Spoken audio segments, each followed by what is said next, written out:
Ocra, Sophie Jovillard, Diane Chenouda, Eva Rock, bonjour. Bonjour. De quoi nous parlez-vous, Sophie Jovillard? Eh bien, nous partons pour une escapade en Grèce, tout en restant dans l'Hexagone. Je vous explique tout à l'heure en visitant la villa Kérilos à Beaulieu-sur-Mer. Eva Rock. Les nuls de A à Z, c'est sur D8 et c'est à 21h. Pardon. Faudrait savoir. Oui. Diane Chenouda. Oui Mathieu, moi je vous emmène à Venise, alors un peu comme chaque année, vous savez, sur les bords du Grand Je sais que vous Canal. aimez bien la Venise, oui. Ah oui, bah oui, qui n'aime pas aller à Venise, Oui, ça, c'est vrai. quand même. Mais pas Alors nombreux. là, je vous emmène au Palazzo Grassi chez François Pinault. On va découvrir un peintre qui peint sur des tapisseries, qui joue avec les couleurs, les matières, l'allemand Sigmar Polk. Et Bruno, un livre, Moi, je vais tiens, vous vendre pas de cinéma. Mais non, je vais un livre sur le cinéma, Ah, un non-événement. Ça vous plaît, un non-événement? Ouais. Bien sûr. Un grand festival qui n'a pas eu lieu. Ah, regardez. Mille- On va le deviner, suspense. on va va deviner. deviner. On va spoiler un Qui peu. n'a pas eu lieu. Un peu de teasing. C'est parti. Europe Midi, Jean-Michel Apathy, Mathieu Charrier.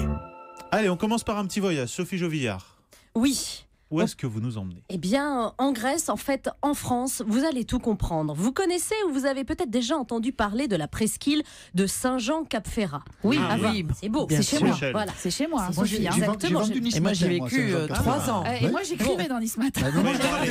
je vendais à la criée. Moi Voilà. j'habitais à C'était une deux autre pas époque, pendant hein. 3 ans. Vous Voilà. êtes tous attachés à Voilà, cet on connaît. endroit. Voilà. Absolument, Donc, on vous adore. connaissez. On adore. Et je suis sûre que vous avez rêvé un jour d'avoir une magnifique maison qui s'ouvre sur ce beau Oui, on vous panorama confirme. face à la Méditerranée. C'est un rêve que vous auriez aimé réaliser. Ah, Absolument. on aurait, mais oui. Eh bien, il y a un homme qui a réalisé ce rêve et qui a choisi la baie des Fourmis à Beaulieu-sur-Mer pour créer une magnifique maison. Cet homme s'appelle Théodore Reynac. Il était juriste, archéologue et homme politique français. Fasciné par la civilisation grecque, son rêve donc, faire construire une villa, pas n'importe laquelle, une reconstitution originale d'une demeure de la Grèce antique. Il va l'appeler la Villa Kérilos, référence à un oiseau poétique qui annonce un heureux présage dans la mythologie. Alors pour être le plus fidèle possible à ses desiderata, il va faire appel à un architecte aussi passionné que lui, Emmanuel Pontremoli. Et donc, ils vont réaliser une copie des villas grecques antiques.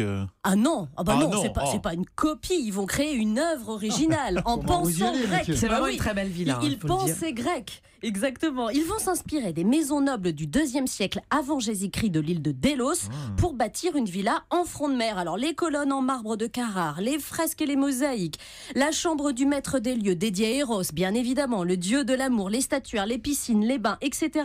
Tout est beau là-bas. La liste des merveilles est beaucoup trop longue pour être exhaustive. Alors, qui c'était vraiment ces deux messieurs? Alors d'un côté, il y avait donc le fameux Théodore Reynac qui en 1902 décide de se lancer dans ce projet fou. Il va investir, tenez-vous bien, près de 9 millions de francs or. La fortune familiale est importante, donc pour eux, c'est 3 fois rien. Oui. Il est multifacette, il est homme politique, je vous le disais, il est passionné d'archéologie, il est érudit et sa passion pour l'antiquité grecque en fera l'un des plus importants hellénistes de son siècle. Déjà quand il était tout jeune avec ses frères Joseph et Simon, on les appelait les JST, les je sais tout. Bon, bref, en tout cas, rien n'est trop beau pour lui. Et de 1902 à 1908, avec l'architecte français d'origine niçoise, Emmanuel Pontremoli, eh bien, il va vraiment trouver son alter ego en architecture. Et les deux, bien, qui ont séjourné en Grèce, vont faire des plans très très précis. Alors l'architecte va quand même penser à doter cette maison du confort moderne, mais sans dénaturer la maison. C'est vraiment une œuvre d'art. Hein. Le petit-fils de Reynac dira plus tard, l'esprit grec fut à la fois pour lui rêve et réalité, mémoire et présent. Théodore y a vécu jusqu'à sa mort en 1928. Ses enfants et ses petits-enfants y sont restés jusqu'en 1966, jusqu'à ce que cette maison soit classée au monument historique. Et bien maintenant, elle est ouverte au public et ça, c'est une très très bonne nouvelle. Et les centres des monuments nationaux attendent à peu près 60 000 visiteurs par an qui vont avoir la chance de découvrir cette magnifique maison et qui vont pouvoir rêver comme Théodore. Ah, vous nous faites rêver. On continue de rêver d'une rive à une autre. Diane Chenouda. Oula, elle se réveille, regardez. Elle me regarde avec ses Non, yeux. non, je pensais Parlez-nous pas de que ça serait à moi Venise. tout de suite, Bah c'est pour si, ça. pourquoi pas. Très Venise, bien, très alors. bien. Venise, bah écoutez, oui, je vous emmène sur le Grand Canal. Il y a le palais vénitien de François Pinault, 18e. Eh oui. C'est la saison quand même en ce moment. Écoutez, ça fait 10 ans déjà que Pinault est à Venise et il a aussi un deuxième lieu, d'ailleurs, la Pointe de la Douane, toujours à Venise, où il expose son incroyable collection d'art contemporain. Donc dans ce palais, une très belle exposition sur un peintre allemand que je vous fais découvrir, Sigmar Polk, qui est mort il y a 6 ans, mais que François Pinault collectionne. C'est un artiste très intéressant parce qu'il Contemporain, joue... donc. Absolument. Qui joue avec la couleur, qui joue avec les couleurs, avec les matières, comme un alchimiste un peu. Écoutez ce qu'en dit la spécialiste Elena Guenard. Il a eu les années 70 d'expérimentation personnelle. Il voyage beaucoup en Asie, en Océanie. Il revient. Il a voyagé en Italie. Il a vu le lapislazuli. Il a vu les fresques de Pompéi, le pourpre. Donc, il reprend tous ces pigments naturels. Il expérimente. Avec sa passion d'alchimiste, il mélange l'uranium, l'argent, même l'arsenic, pour créer des pigments et des couleurs complètement différentes. Ouais, c'est incroyable, hein, vous voyez tout ce qui mélange. Il peint sur des tissus imprimés, alors un peu kitsch parfois, mais pas que ça.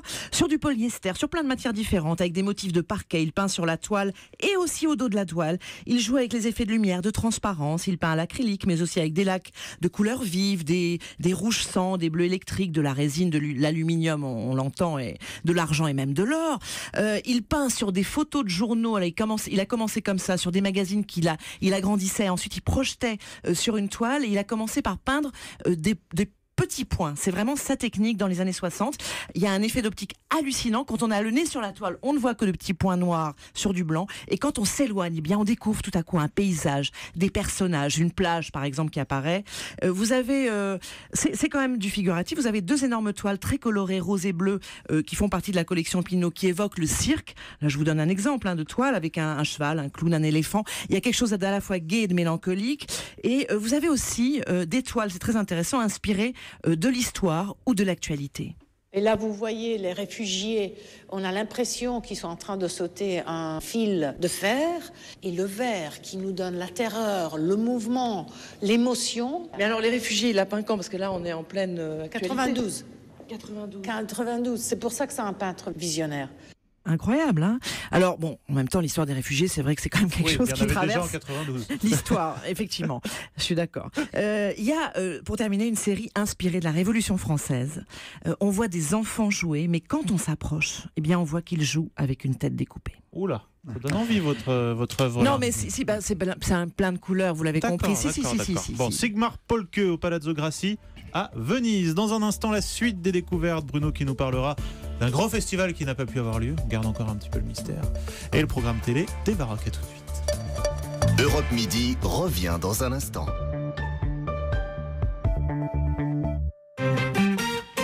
Pour samedi, Nathan a eu 2 bonnes idées. La première, c'est de faire plaisir à Élise en finissant les chambres des enfants. La seconde, c'est de profiter des promos exceptionnels Bricomarché. Vous avez des idées ? Bricomarché a les prix. Samedi 30 avril, Bricomarché crédite 15 € sur votre carte de fidélité par tranche de 100 € d'achat. Et ça sur tout le magasin.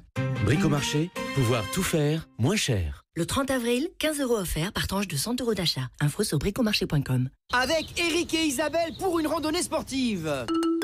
Et c'est Isabelle qui porte le sac, un Harpena 10 litres de Quechua compact et léger. Avec son dos et ses bretelles rembourrées, il est très confortable. Tellement confortable qu'Isabelle ne veut plus le lâcher. Ah oui, ça ce n'est pas très fair-play. Chez Decathlon, du 23 avril au 7 mai, pendant la quinzaine de la randonnée, le sac à dos Harpena 10 litres de Quechua, garanti 10 ans réparé ou échangé, est à 2,99 € seulement.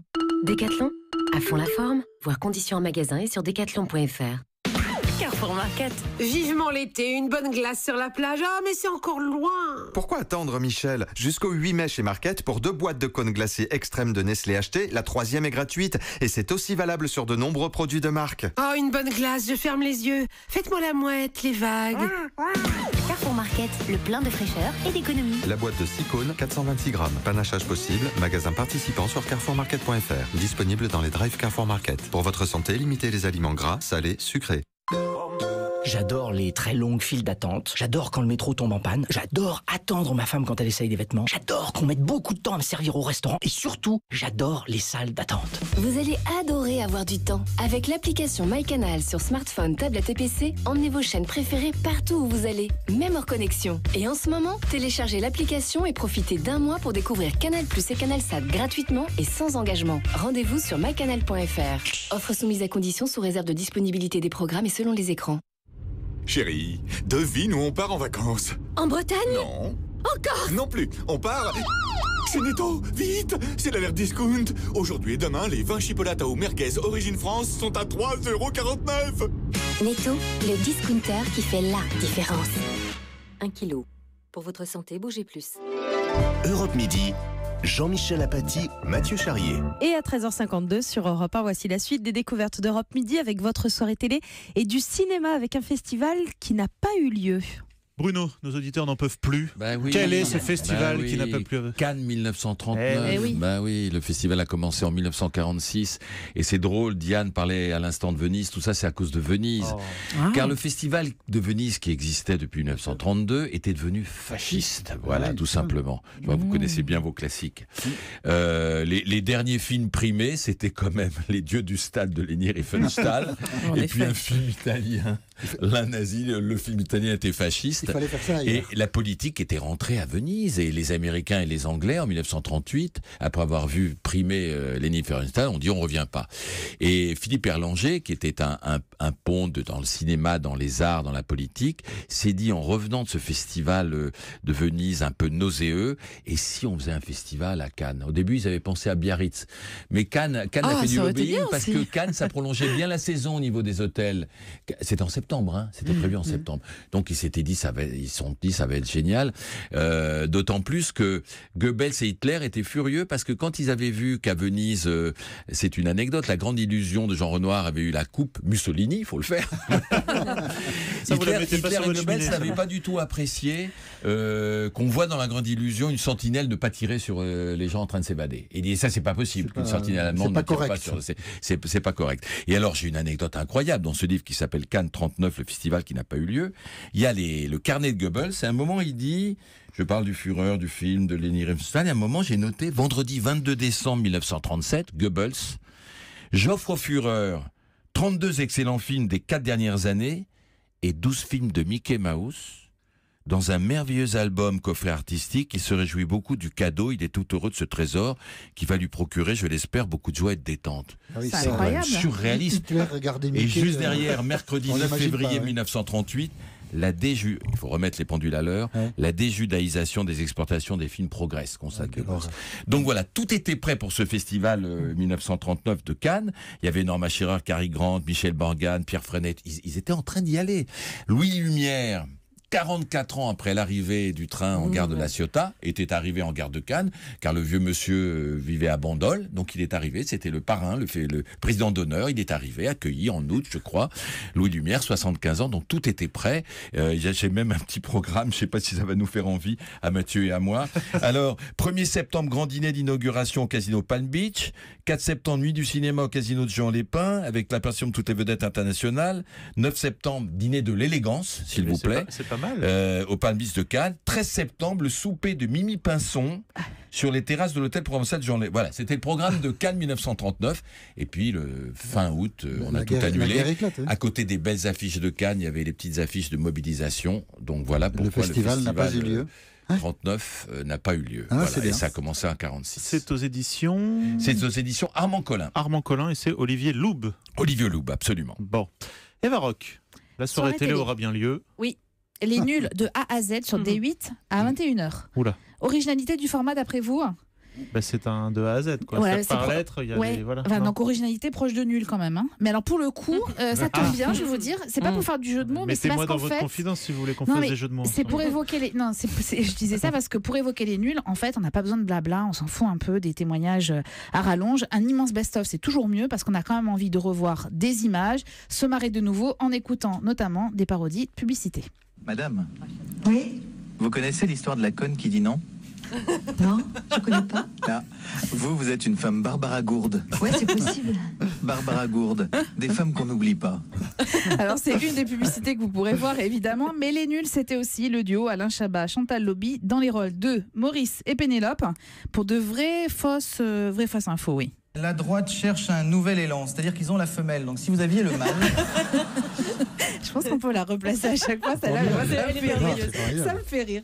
Alors forcément, les émissions de télé et de séries offraient une matière première dont on ne se lasse pas. Et alors quand ils revisitent La Petite Maison dans la Prairie, c'est difficile ensuite de regarder la série originale sans imaginer Alain Chabat en train de couper du bois. Et c'est l'occasion d'une réplique qui colle parfaitement à la soirée. Restez avec nous, on a l'air niais comme ça, mais je vous rappelle qu'il faut être drôlement intelligent pour jouer des rôles de con. C'est vrai. C'était Chantal Lauby. C'est Exactement. exact. Et puis surtout, mais je ne m'en lasse pas, les parodies de chansons qui viennent s'ancrer dans votre tête pour ne ça, c'est plus génial. jamais en sortir et vous allez me détester, mais c'est pas grave. David et Jonathan doivent Ah, encore non. se souvenir mais de si. cette version. Alain Chabat, Dominique Farrugia. Qu'est-ce que tu vends pour les vacances? Les caleçons et les maillots de bain. Je serai, je pense, un peu en avance à l'ouverture du magasin. Alors encore une fois, hein, je ne peux pas louer la qualité de l'émission parce que c'est du best-of en fait. Hein. Oui, ils sont pas foulés. Mais c'est le programme vraiment idéal pour la fin de semaine. C'est vendredi, on a envie de se détendre. Quoi. Formidable. Les nuls, ça reste quand même dans la mémoire collective. Exactement. Il faut quand même ajouter qu'au moment où Vincent Bolloré parle de fermer Canal, où il l'esprit. dit sa détestation de la culture Canal, qu'est-ce qu'on programme sur D8, une chaîne de oui. Bolloré? Les nuls. Exactement. Mais enfin, il faut arrêter de se mordre la queue, monsieur Bolloré, si je peux me permettre. Et alors en plus, on peut se dire, moi je sais pas vous, mais moi il me manque énormément. Les nuls en tant que tels me manquent énormément. Je rêve d'un retour des nuls. Voilà. Ouais, mais C'est vous avez Dominique raison, ça n'a Farrugia. pas été remplacé, c'est quand même Oui. un truc, un Oui. météore qui est passé Exactement. comme ça. et Alors, je qui sais est- que Dominique Farrugia nous écoute souvent, alors vraiment, je sais pas, On vous faites aime. un petit truc, voilà. Puis on vous aime énormément, évidemment. Bon, et puis il viendra nous en parler quand il aura un petit Oui, truc de j'adorerais. fait. Le bonus, l'hebdo show, qu'est-ce que c'est que ce Alors, truc? c'est sur TF1, c'est à 22h45. C'est la nouvelle émission d'Arthur, dont on n'a pas vu pour l'instant des images, mais pour cause, en fait, l'émission est enregistrée, alors au mieux le mercredi soir, parce qu'en fait, l'idée est de coller à l'actualité de la semaine. Il s'agit en fait de parler de l'actualité people, télé, sport, etc. Revue et corrigée évidemment par Arthur et sa bande. Alors, à travers des quiz, des jeux, des sketchs. Alors, autour de l'animateur, il a monté vraiment un gros barnum. Autour de lui, il y a Christine Bravo, Jarry, Carole Rousseau, Cartman, Bruno Guillon, Titoff, Christophe Beaugrand, Florent Père, des gens extrêmement différents. Je suis assez curieuse de découvrir ça parce que les émissions de bande, c'est compliqué à mener, donc je ne sais pas du tout ce que ça va donner, mais il y a un vrai enjeu à la fois pour Arthur et pour la chaîne parce que si l'émission fonctionne, elle devrait arriver et être programmée en access prime time pendant l'été. Voilà, c'est vraiment... Il prépare pas ça pour concurrencer le grand journal? Alors genre, lui, un non peu- pas forcément le grand journal, mais surtout Touche pas à mon poste, Touche pas à en mon poste, l'occurrence, oui. Ouais, mais pardon. il précise à longueur d'interview qu'il n'est pas question de parler que de télévision, ils vont vraiment parler de l'actualité de la semaine. Voilà. Bon, on regardera, on dira après nos amis ce Oui, qu'on en a pensé. oui, exactement. Rendez-vous lundi. Bruno Kras nous a parlé du livre Cannes 1939, le festival qui n'a pas eu lieu. Sophie Jovillard nous a emmené à la Villa Kerylos à Beaulieu-sur-Mer et Diane Chenouda à Venise au Palazzo Grassi.